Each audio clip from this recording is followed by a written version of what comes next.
Olá pessoal, tudo bem? Estamos aqui novamente para gravar mais um vídeo e dessa vez eu vou falar sobre um livro que eu já li ou reli aliás, umas 4 ou 5 vezes. Eu me recordo que da primeira vez que eu li esse livro, eu fiz isso num dia só. Me deitei na cama com as almofadas e em um dia eu consegui ler. Que ele é um livro pequeno, ele tem algo em torno de 250 páginas e eu estou falando sobre nada mais, nada menos do que O Hobbit, que é esse romance originário que deu, entre aspas, prosseguimento ou pontapé inicial para a origem do universo ficcional do Senhor dos Anéis, né, do J.R.R. Tolkien. Originalmente ele foi publicado no ano de 1937 pelo autor. Agora eu não sei se ele nasceu na África do Sul, mas vamos supor que sim, né? Enfim, ele foi publicado originalmente em 1937.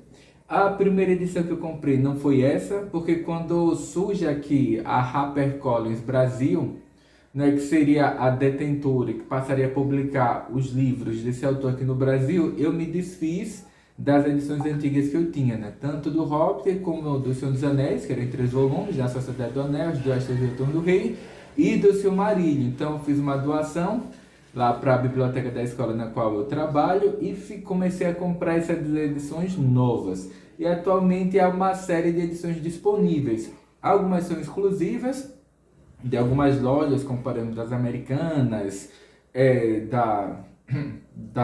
como é que se diz, da Magazine Luiza, do Submarino, etc. E outras que são vendidas exclusivamente pela Amazon, ou que você tem acesso em editoras, em livrarias normais, né? Ou até pelo próprio site da HarperCollins Brasil.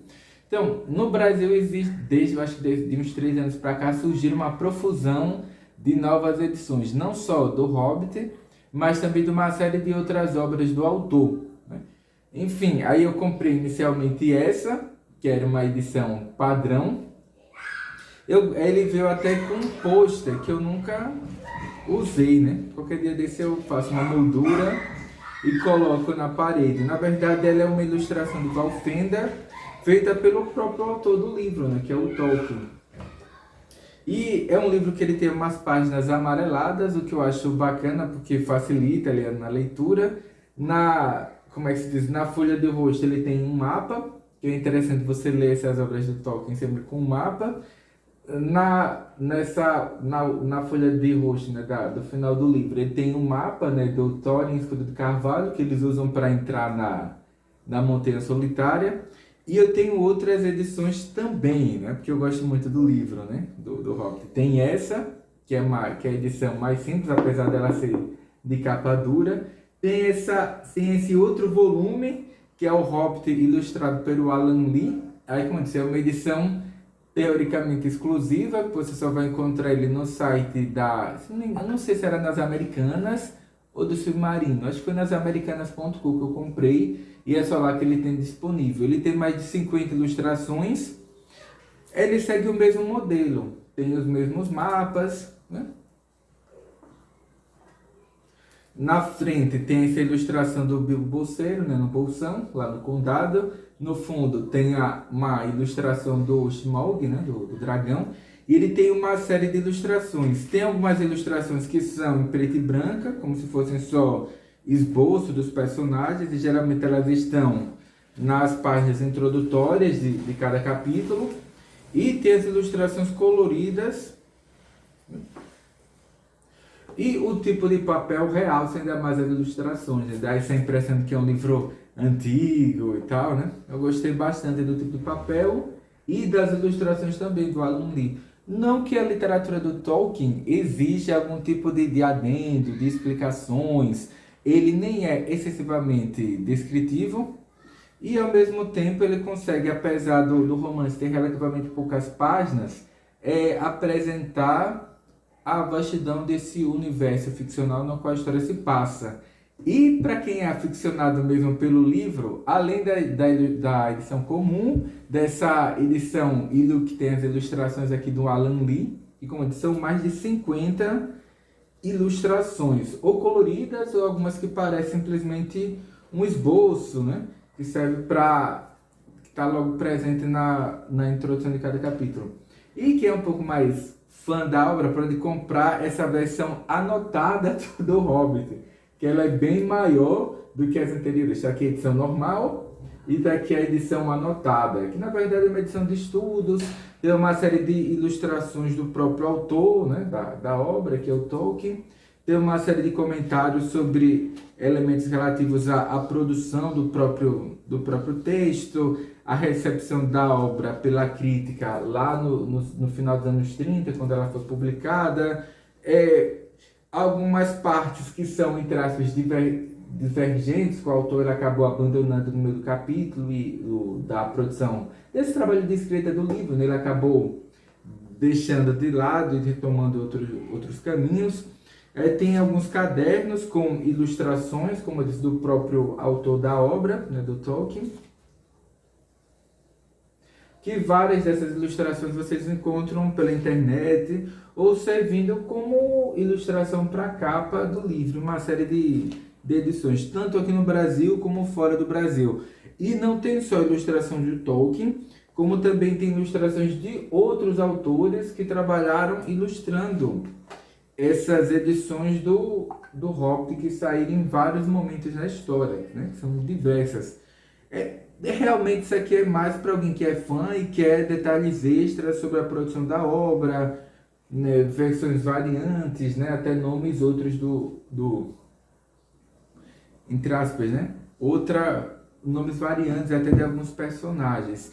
E afinal de contas, do que trata o Hobbit, né? Que é esse livro tão famoso. Ele ganhou, não vou dizer que recentemente, tem mais ou menos uns 6 anos, ele ganhou uma adaptação para o cinema, a qual me desagradou bastante. Porque assim, como é que você transforma um livro que tem apenas algo em torno de 250 páginas num épico de uma trilogia épica, sendo que cada um dos filmes tenha algo em torno de 3 horas e 40 de filme. Quer dizer, eu acho que eles alongaram demais. Foi uma produção um pouquinho conturbada. Originalmente haviam os planos, né, da produtora de lançarem dois filmes, né, para adaptar o Hobbit. Ele seria dirigido pelo Guilherme Del Toro, que ele se tornou famoso por filmes que trazem elementos de fantasia e de ficção, né, como por exemplo Espinho do Diabo, Labirinto do Fauno, entre outros, né? O Cronos, se não me engano, tem um filme dele que é muito bom, mas parece que pressionaram demais e queriam uma trilogia e tornar os filmes um pouco mais estendidos ou maiores do que eram os planos originais. Então Guilherme Del Toro, ele abriu mão de continuar no projeto, e esse projeto caiu nas mãos do coitado do diretor antigo, né, que fez o Hobbit, né, que foi o Senhor dos Anéis, aliás, foi o Peter Jackson. E muitos fãs reclamam, dizendo que o Peter Jackson trouxe uma série de elementos ruins que o filme acabou apresentando no final, foram as entre as contribuições negativas do Peter Jackson. Mas eu acho que eu penso o contrário. Eu acho que o Peter Jackson que salvou esse filme da ruína completa, né? Enfim, né? Acho que os problemas do filme não são culpa deles, mas sim da produtora, ou dos produtores. Tentaram transformar um livrinho simples de 250 páginas em uma trilogia com mais de 10 horas de duração. Sabidamente, enfim, o livro, apesar de ser muito bom, ele não tinha material suficiente para produzir uma obra cinematográfica dessa vastidão, né? Muito desnecessário. Aí, afinal, o que se trata o Hobbit? Porque, na verdade, a história é um pouquinho complicada. Porque, até onde eu sei, o J.R. Tolkien, desde a Primeira Guerra Mundial, aliás, da participação dele na Primeira Guerra Mundial, ele esboçava uma espécie de legendário. Ele observava que povos vizinhos ao dele, né, aos britânicos, tinham mitologias que eram fartas, que eram riquíssimas, né? Uma mitologia germânica, gaulesa, greco-romana, egípcia, etc. Ele queria criar, entre aspas, um pano ficcional, mitológica para a nação dele, né? Especialmente devido ao trabalho que ele fazia como linguista, né? Ele tinha, acho que desde criança, esse hobby de criar línguas, né? Ou línguas ficcionais. E nos estudos dele de linguística, porque ele acabou se tornando professor de linguística, né? De línguas antigas, ele acabou percebendo que as línguas, elas não nascem ao acaso, né? Há um pano de fundo histórico, cultural, que como é que se diz, interfere diretamente no desenvolvimento e na criação de novas línguas. Então ele esboçou um universo mitológico, entre aspas, para dar sustentação para essas línguas que ele criava, né? Depois viraram essas famosas línguas élficas. E ali durante o período da Primeira Guerra Mundial, ele criou 3 contos, que seriam, entre aspas, 3 grandes contos que seriam ambientados, ou que serviriam de base, de sustentação para esse universo ficcional ou mítico, que serviria, como diz, de base para essas línguas que ele criou, que seriam Beren e Lúthien, os filhos de Húrin e a queda de Gondolin. E ele esboçou o que ele chamou depois de Silmarillion e de pequenas outras narrativas mitológicas, como eu disse, serviram de pano de fundo e de sustentação para o desenvolvimento das línguas que ele havia criado. Então, ele já havia publicado alguns livros aí em meados dos anos 30, e ele falou com o editor dele que ele tinha interesse de publicar o Silmarillion, que era esse compêndio com uma série, entre aspas, de mitos, né, com um legendário que serviria, como eu disse, né, de base ou de sustentação para essas protolínguas que ela havia desenvolvido. Só que ao entrar em contato com esse volume de narrativas míticas de caráter assim muito diverso, o editor dele disse: olha, isso aqui não tem apelo com o público, não vai vender, né, professor, né, o J.R.R. Tolkien. Então você não tem se você me apresentar um outro tipo de material, posso até editar, mas isso aqui que você está me apresentando, né, com o nome de Silmarillion, não vou editar, porque isso aqui vai dar prejuízo, não vai vender.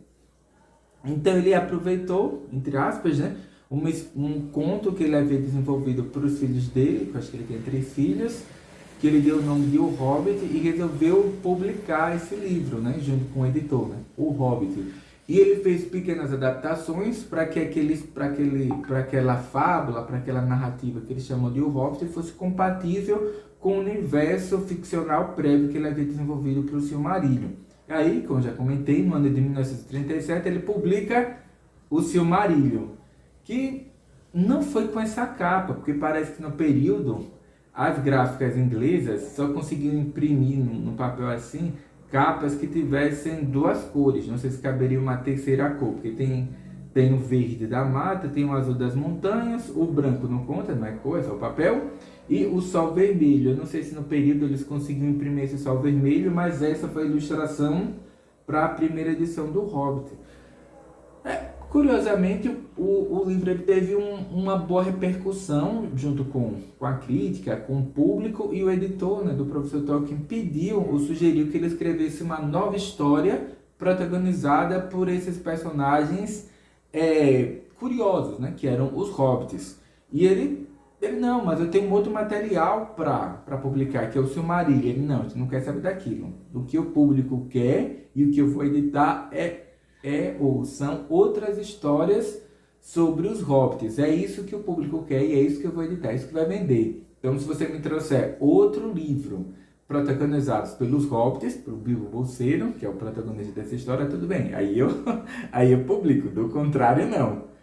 E o Tolkien ele começou a, entre aspas, a elaborar isso, né? Que outra história ele poderia publicar relacionada com os hobbits. Apesar do livro ser relativamente curto, como eu disse, ele tem apenas algo em torno de 250, 280 páginas, porque como eu disse, eu li num dia, né, na primeira vez que eu li, na era pré-internet, né, lá em meados de, acho que eu li em 2002, 2003, ele tem bastante tempo pela primeira vez. E ele observou quais eram os aspectos apresentados no Hobbit que ele ainda não havia desenvolvido à exaustão. Aí que veio a ideia, né? O que é esse anel que o Bilbo supostamente ganha? O que é esse anel que o Bilbo ganhou da criatura Gollum, né, nas cavernas, né? Ele começou a criar um novo romance a partir disso, né? O que é esse anel e que segredo que está contido nele. E ele percebeu que o fato de que o Gollum ter dado a ele o anel, né, como um prêmio por ele ter ganhado aqueles jogos de adivinha, não eram compatíveis com o universo ficcional que ele estava desenvolvendo, né? Que aquele anel tinha sido criado pelo Sauron, né? Que era, entre aspas, um antigo tenente do Morgoth, né? Que é o inimigo do mundo, né? Que aparece já nas narrativas do Silmarillion. Então ele resolveu reescrever algumas passagens do Hobbit para torná-lo ainda mais compatível com o legendário que ele havia criado e que serviria de pontapé ou de início para O Senhor dos Anéis. Porque realmente quem já leu O Senhor dos Anéis tem aquele capítulo introdutório gigante falando sobre os hobbits, depois tem uma Sombra no Escuro, no qual que ele contextualiza esse anel que o Bilbo supostamente ganhou, né, da criatura Gollum, e daí a história tem início. É quase 30% do livro, quando não mais, só esses 2 capítulos. Porque, repetindo, inicialmente O Senhor dos Anéis deveria ser uma espécie de continuação ou uma outra história envolvendo os hobbits, em especial Bilbo Bolseiro, que era isso que o editor dele havia pedido para ele, só que ele acabou aproveitando aquilo para introduzir uma série de elementos que ele já havia desenvolvido no seu legendário, né, que estaria contido nesse livro outro que ele queria publicar, que era o Silmarillion. E, pois bem, vamos falar rapidamente sobre o Hobbit, né? Sobre o que ele trata. O Hobbit, como eu disse, originalmente era uma história infanto-juvenil que o professor Tolkien escreveu, desenvolveu para os filhos dele, né? Ele tinha 3 crianças, 2 meninos e uma menina, se não me engano. Ele começa com uma frase muito curiosa, que é: numa toca no chão vivia um hobbit. Não uma toca nojenta, suja, úmida, cheia de pontas de minhocas e um cheiro de limo, nem tampouco uma toca seca, vazia, arenosa, sem nenhum lugar onde se sentar, onde comer. Era uma toca de hobbit, e isso significa conforto. Ele tinha uma porta, ou ela tinha uma porta perfeitamente redonda, feito uma escotilha pintada de verde, com uma maçaneta amarela e brilhante de latão exatamente no meio. A porta se abria para um corredor em forma de tubo, feito um túnel muito confortável, sem fumaça, de paredes com painéis e assoalhos azulejados e acarpentados, com cadeiras enceradas e montes de cabideiras para chapéus e casacos. O Hobbit apreciava visitas.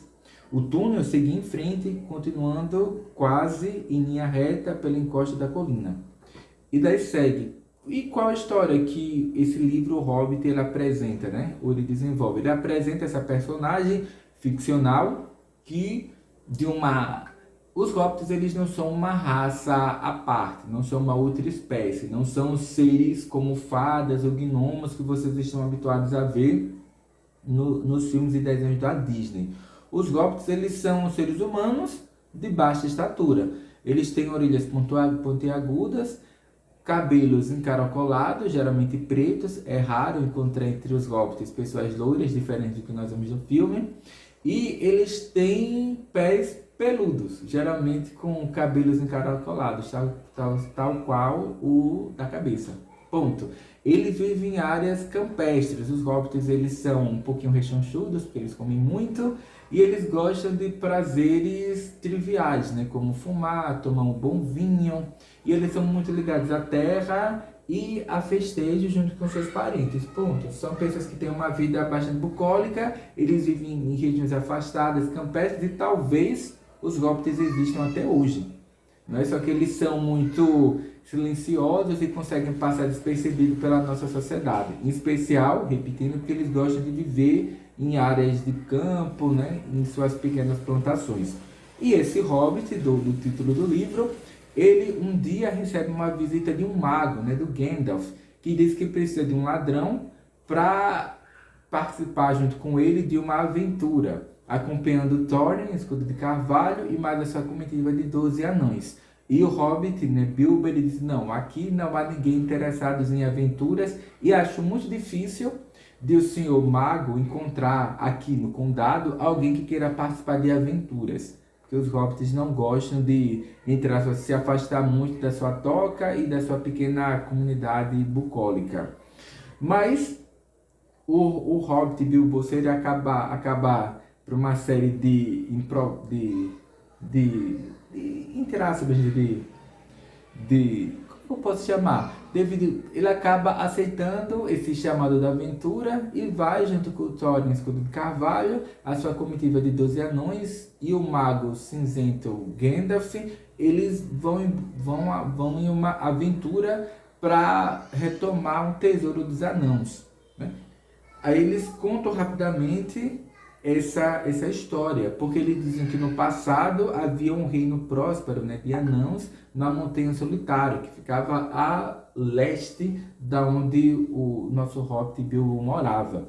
E um dragão Smaug, foi considerada a maior calamidade da Terceira Era do mundo, ele invadiu esses túneis, esse reino que ficava sob a Montanha Solitária, matou os anãos que encontrou, se apossou do tesouro desses anãos e construiu seu covil sobre uma montanha de ouro que ele roubou dos anãos. Os anãos sobreviventes fugiram e foram viver nas Montanhas Azuis. Depois de algum tempo, o Thorin, Escudo de Carvalho, que à época era só uma criança quando isso aconteceu, ele resolve reunir anãos que fossem valorosos o suficiente para retomar essa herança deles. Só que para retomar esse tesouro do dragão, eles precisavam de um ladrão, de uma pessoa que tivesse habilidades ladinas, que conseguisse ludibriar o dragão e roubar esse tesouro para eles. E por isso que o Gandalf, né, esse mago cinzento, ele sugeriu que eles se utilizassem do Hobbit, que eles são pequenos, são furtivos, são silenciosos e poderia ajudá-los nessa tarefa. E daí eles partem nessa aventura, atravessam meio mundo, por isso que há esse mapa no livro, para que você, leitor, possa acompanhar. Eles saem lá do oeste, atravessam as montanhas nevoentas, que é onde ele encontra, onde o Bilbo tem aquele famoso encontro, né, com a criatura Gollum, e supostamente ganha esse anel mágico que o torna invisível. Atravessam a Treva Mata, né, onde eles são capturados pelos Elfos da Floresta, que lá no Senhor dos Anéis vocês vão conhecer o nome desse rei da floresta, que é o Thranduil.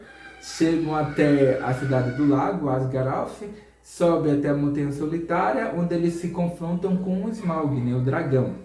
Há uma batalha depois disso, né, depois que o Bard, que é o homem do lago, mata o dragão, eles vencem uma batalha, voltam para o condado. Na verdade, o Hobbit é conduzido, acompanhado pelo mago Gandalf até o seu lar lá no condado, e a história tem um fim. Pronto. E acaba, porque como eu disse, é uma história relativamente simples, porque era voltado para o público infantil, né? Para os seus filhos que tinham ali 6, 7 e 8 anos.